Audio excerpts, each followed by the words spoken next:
Bună ziua, dragii mei, dragele mele! Bine v-am regăsit astăzi la un nou mesaj, o nouă etalare în dragoste. Pentru voi, dragii mei, dragele mele, pentru aceia dintre voi care vă doriți lămuriri în legătură cu relația voastră de cuplu, da? Să vedem ce se va întâmpla în această conexiune a voastră în perioada imediat următoare, ce evenimente se vor derula în viața dumneavoastră pe mai departe. Sau pentru cei care sunteți singure, simt că și voi vă doriți să știți dacă această situație va rămâne la fel în perioada următoare pentru voi.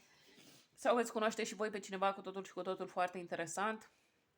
Sau pentru cei care sunteți în separare, de partener, de parteneră, simt că și voi vă doriți să știți dacă acesta sau aceasta va mai reveni în relație cu voi. Haideți să vedem, dragii mei, despre ce este vorba în această etalare. Iată că avem pe cineva de la drum, cineva departe de voi în aceste momente, dragii mei, dragele mele, cineva care se gândește la voi, cineva care simt că este foarte atașat de tine, dragul meu sau draga mea. Această persoană are sentimente foarte profunde pentru tine, dar dintr-un anumit motiv nu comunică cu tine în aceste momente, da? Nu comunică sau nu a comunicat în ultima perioadă cu tine. Simt că totul s-a terminat sau nu neapărat s-a terminat, dar totul este destul de distant între voi, da? Dar cu toate acestea există această conexiune cu totul și cu totul foarte profundă între voi, care exista de la începutul relației voastre, exista din momentul în care voi v-ați văzut pentru prima oară. De ce există această conexiune? Pentru că voi sunteți suflete pereche, dragii mei, dragele mele. Și dacă te întrebi acum de ce această persoană se comportă atât de distant față de tine, de ce această persoană nu comunică cu tine, nu îndrăznește să facă pași spre tine și așa mai departe, ei bine, dragul meu sau draga mea, să știi că există această carte, Carul, care vorbește despre faptul că această persoană a fost silit sau silită să plece la distanță de tine sau să rămână la distanță de tine dacă era și înainte la distanță. De ce? Pentru că există anumite vrăji care acționează împotriva voastră, dragii mei, dragile mele, și aceste vrăji fac ca voi să nu vă puteți întâlni în aceste momente, să nu puteți discuta, să nu puteți să vă deschideți unul față de celălalt, da? Există o persoană, sau cel puțin o persoană acolo în exteriorul vostru care face aceste vrăji împotriva voastră, da? Această persoană vă trimite în preajmă aceste făcături, aceste blestemății, astfel încât să vă țină departe unul de celălalt, dragii mei, dragile mele. Da? Așadar, așteptați-vă ca și în perioada următoare să mai existe această distanță între voi doi, această distanță care nu va face altceva decât să păstreze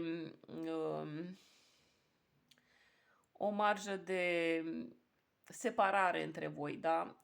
Ca și cum voi nu ați putea niciodată să vă mai întâlniți, nu ați putea niciodată, adică cel puțin voi așa gândiți în aceste momente, da? Asta credeți voi acum, că nu vă este dat să vă întâlniți cu această persoană, că nu vă este dat să fiți împreună, că probabil nu veți mai avea niciodată șansa să vă consolidați această relație cu persoana respectivă. Hai să vedem și următoarea carte. Iată că avem aici Steaua, dragii mei, dragile mele, o altă carte foarte bună, foarte interesantă. De ce este această carte? De ce acționează în această etalare? Ca urmare a faptului că în viața ta, dragul meu sau draga mea, se va întâmpla o minune în perioada următoare. O minune care are de-a face cu îndeplinirea unei dorințe. Da, din acest punct de vedere, dragul meu, draga mea, se pare că în perioada următoare lucrurile se vor așeza foarte frumos în ceea ce te privește pe tine, în ceea ce privește relația ta cu această persoană. De ce? Pentru că această persoană se va dezgheța încet, încet, își va relua drumul spre tine, drumul său firesc spre tine, da? Pentru că își va da seama că ceea ce a făcut sau modul cum s-a comportat el față de tine în ultima perioadă a fost cu totul deplasat, a fost cu totul greșit. Îi pare foarte rău pentru comportamentul pe care l-a avut față de tine, comportamentul acesta rece, distant, da? Adică în ciuda faptului că simțea foarte profund față de tine, în ciuda faptului că simte în continuare foarte profund față de tine și este foarte implicat în această relație de dragoste cu tine, această persoană regretă enorm că nu a acționat în această relație mai devreme, da, vis-a-vis de tine. Regretă foarte mult că nu ți-a spus la timp toate acele lucruri pe care ar fi trebuit și pe care simțea că trebuia să ți le spună. Regretă că nu ți-a deconspirat sentimentele pe care le avea și le are în continuare față de tine, da? Pentru că poate i-a fost teamă să nu devină prea slab sau prea vulnerabil sau vulnerabilă în fața ta, dar această persoană poate nu a vrut să-și asume această vulnerabilitate, da, în fața ta, deși știe foarte bine că nu are de ce să se teamă în preajma ta, da, adică știe că tu nu ești genul de persoană care să se folosească de asta ca de un atu, da.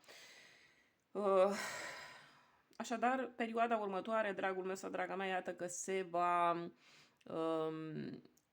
va împlini sub forma unei împliniri, de fapt, a unei dorințe pentru tine, da? Și dorința ta cea mai aprigă în ultima perioadă a fost să reiei legătura cu această persoană, să reiei comunicarea cu persoana aceasta și să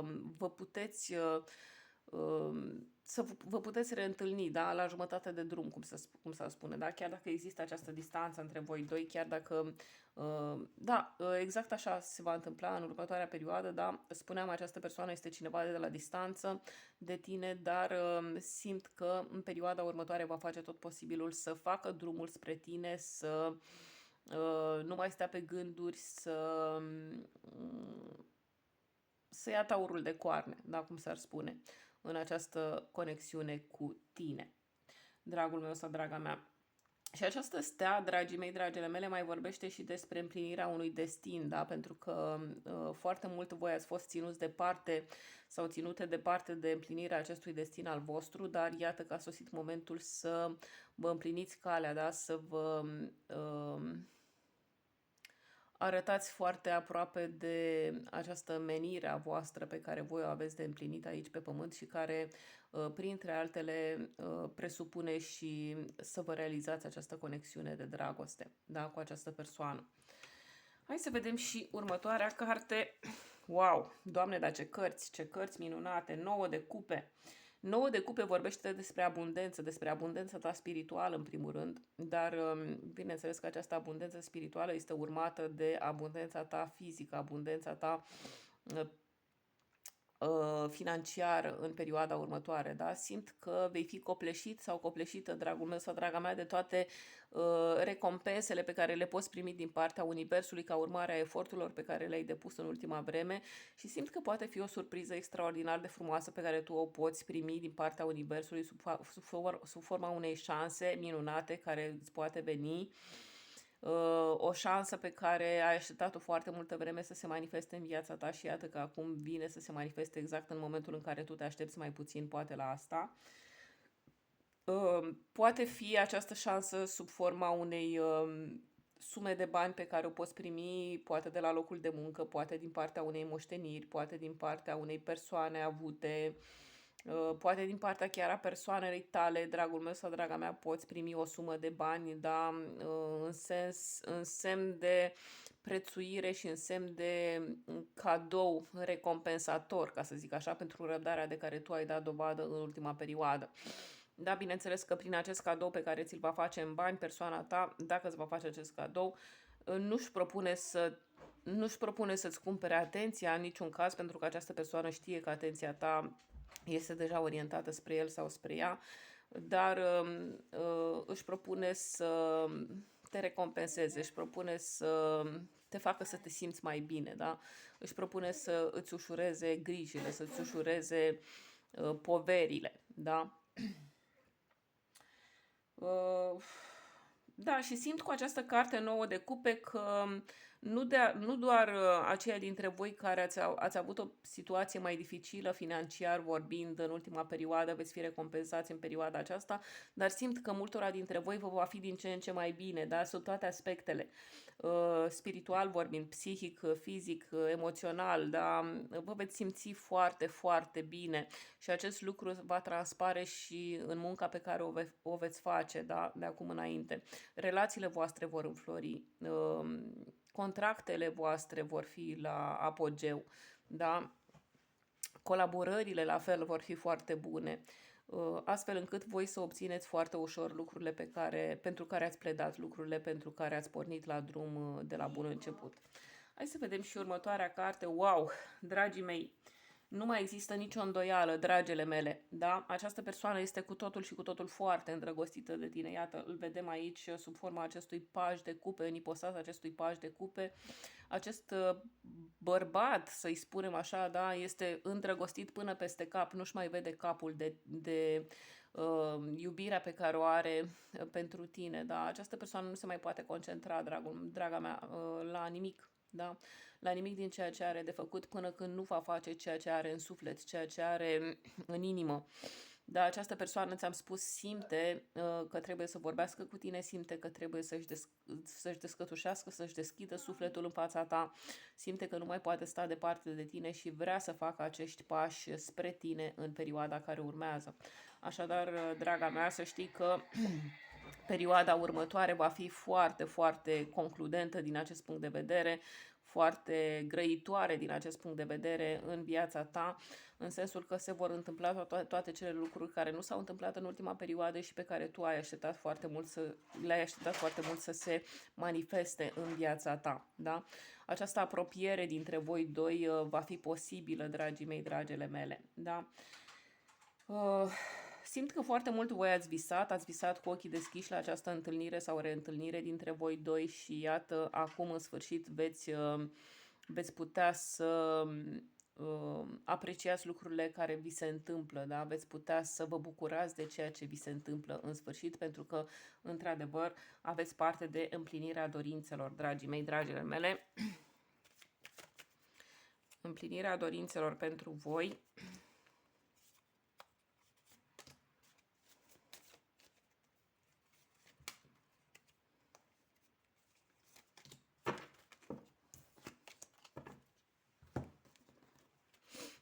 Și iată că avem aici cinciul de pentacole, dragii mei, alături de carul. Două cărți foarte interesante, să le spunem așa, care îmi vorbesc despre șansele pe care această persoană le-a avut până acum de a veni în contact cu tine, șanse pe care nu le-a luat în seamă și pentru care regretă și se căiește amarnic acum. Da, dar bineînțeles că nici acum nu este prea târziu să acționeze. Această persoană va, cum să zic, va lua decizia să privească dinspre acea stare în care posibil să fie intrat această persoană până în ultima perioadă, o stare de lăsare, o stare de depresie, o stare de deziluzie, da? Pentru că această persoană, ți-am spus, a fost sub influența farmecelor, a fost sub influența vrăjilor, da? Trimise de acele persoane din viața voastră. Și aceste vrăji l-au făcut pe acest bărbat sau au făcut-o pe această femeie să nu mai știe ce își dorește cu adevărat, să fie foarte confuz sau confuză în legătură cu emoțiile sale, da? Adică acum spunea că te iubește foarte mult și în clipa următoare spunea că este gata să se lepede de dragostea sa, da? Adică era foarte confuz, foarte incert în legătură cu dragostea sa pentru tine și bineînțeles că de la o asemenea persoană tu nu prea aveai ce să aștepți, da? În mod concludent să se manifeste spre tine. Dar iată că în perioada următoare, dragul meu sau draga mea, această persoană va ieși din starea de repaus, va ieși din starea de așteptare, va ieși din starea de deziluzie în care căzuse, pentru că această persoană a suferit foarte mult, dragul meu sau draga mea. Simt că posibil chiar să fie o persoană care a avut parte de foarte multe deziluzii în viața sa din punct de vedere amoros, da? Foarte multe trădări, poate în dragoste din partea altor persoane. Este o persoană care a fost mai degrabă cel sau cea folosită, da? De către alții. Dar iată că a sosit momentul să se ridice, pentru că această persoană, iată, va regăsi această putere, da, care îi se oferă cu această carte carul, această putere, puterea extraordinară de a regăsi drumul spre tine, draga mea, pentru că această persoană simte că doar cu tine va fi diferit, doar cu tine lucrurile pot sta altfel și că doar cu tine poate avea viitorul pe care și l-a propus să-l aibă. Da? Un viitor fericit, un viitor plin de bucurie, un viitor plin de lumină, da? De lumină și de claritate. Pentru că asta își dorește această persoană, da? Nu-și dorește să mai stea în beznă, nu-și dorește să mai stea în ascuns, nu-și dorește să se mai ascundă, să mai penduleze în alegerile sale, da? Această persoană vrea să meargă la țintă, vrea să meargă la sigur. certitudine. Hai să vedem și următoarele cărți. Da, iată că avem aici steaua alături de treiul de pentacule. Da, exact ce spuneam, dragii mei, dragile mele, se prea poate ca acea persoană care care i-a făcut vrăji acestei persoane ale tale, acea persoană să fie cineva din trecutul său, să fie cineva cu care a avut o relație anterioară, această persoană a ta. Da, vedem aici acest 3 de pentacule care mi arată că clar este o persoană din trecutul persoanei tale, o persoană care nu a acceptat ideea că l-a pierdut, da, pe acest bărbat sau pe această femeie, nu a acceptat ideea că între ei s-a terminat și bineînțeles că a vrut să-l vadă la fel de dărâmat pe cât era ea. A vrut să-l vadă terminat, să-l vadă doborât și să nu-i ofere acestuia nicio șansă să se redreseze. Da? Cam asta a vrut această persoană din trecutul său să îi facă acestei persoane ale tale, dar bineînțeles că nu a reușit pentru că, iată, dorința voastră, dorința ta, dragul meu sau draga mea, a fost mai puternică decât oricât, a fost mai puternică decât orice vraj, a fost mai puternică decât orice blestemăție care poate exista pe acest pământ. Da, hai să vedem și următoarele cărți. Wow! 9 de cupe alături de 7 de cupe. Două cărți foarte interesante, dragii mei, dragele mele, care îmi spun că, într-adevăr, a sosit momentul ca tu să nu te mai îndoiești, să nu te mai îndoiești de atracția ta, să nu te mai îndoiești de valoarea ta, să nu te mai îndoiești de faptul că această persoană poate să te aleagă pe tine și doar pe tine pentru perioada următoare care urmează pentru voi. Și da, simt că perioada următoare va fi, din acest punct de vedere, o perioadă aleasă pentru voi, pentru viața voastră. Da, în sensul că pe cât de mult vă veți dărui unul altuia foarte multă dragoste, foarte multă iubire, pe atât de multă iubire și recunoștință vă va dărui universul amândurora. Da? Adică recompense foarte multe văd către voi, foarte multe șanse pe care le veți primi din partea Universului, din partea divinității, șanse de a crește, șanse de a vă îmbogăți sub toate modurile posibile, șanse de a avea foarte multe relații valoroase, foarte multe relații din care aveți ce învăța, din care aveți ce câștiga. Foarte multe colaborări fructuoase, da? Cu oameni în care merită să aveți încredere. Foarte multe șanse, oportunități de afaceri, da? De activități pe care le puteți face și în urma cărora puteți câștiga extra bănuți. Lucruri foarte fericite vor veni în viața dumneavoastră, dragii mei, dragele mele, pe măsură ce voi vă veți deschide unul în fața celuilalt și pe măsură ce voi vă veți asuma din ce în ce mai mult această conexiune, pentru că da, este modul Universului de a vă spune și de această dată, da, sunt de acord cu relația voastră, vreau ca relația voastră să meargă înainte, vreau ca voi să fiți împreună ca un cuplu asumat, ca un cuplu oficial, pentru că voi vă meritați unul pe celălalt, da? Ați venit unul pe energia celuilalt și este firesc să fiți împreună, dragii mei, dragele mele. Cam asta vă spune, vă transmite Universul de această dată și da, este adevărat cu aceste cărți că voi vă alegeți unul pe celălalt în aceste momente, dar mai presus decât atât, Universul vă alege pentru a-i fi de folos, da? Pentru a-i fi de folos cu energia voastră pozitivă, cu sentimentele voastre bune și pentru a vă bucura, pentru a vă bucura cu toate șansele pe care vi le trimite în cale.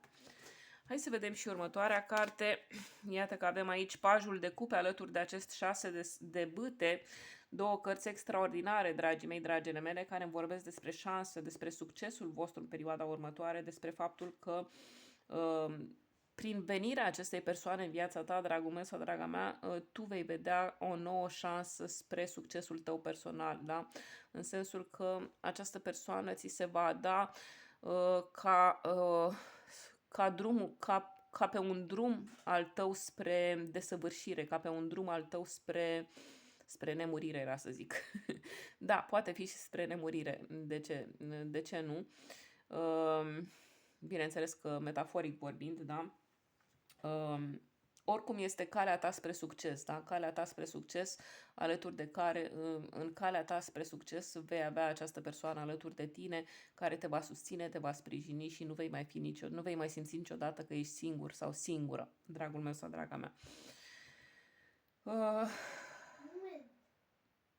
Foarte multe bătălii ați avut de purtat, foarte multe drumuri ați avut de dus, dragii mei, dragile mele, foarte multe lupte ați dus de unul singur sau de una singură până acum, dar iată că a sosit momentul ca voi să fiți, ca dragostea voastră să fie împărtășită, da, de această persoană și ca voi în sfârșit să puteți spune: Doamne, deci nu mai sunt singur pe acest drum, deci într-adevăr am pe cineva alături care mă înțelege, care mă simte, care mă vrea alături așa cum sunt eu.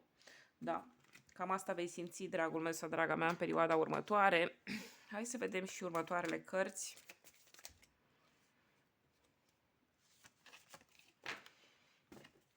Da, și iată că avem aici o dragoste în care nu mai exista valoare, în care nu mai exista atracție. Se pare că este dragostea dintre partenerul tău și fosta persoană din trecutul său. Da, se pare că acești oameni s-au despărțit pentru că între ei nu mai exista nimic. Așadar, este un capitol încheiat. Și da, pe când între voi, dragii mei, dragile mele, voi care aveți această relație atât de frumoasă în prezent, iată, între voi sunt foarte frumoase sentimente de dragoste, romantice.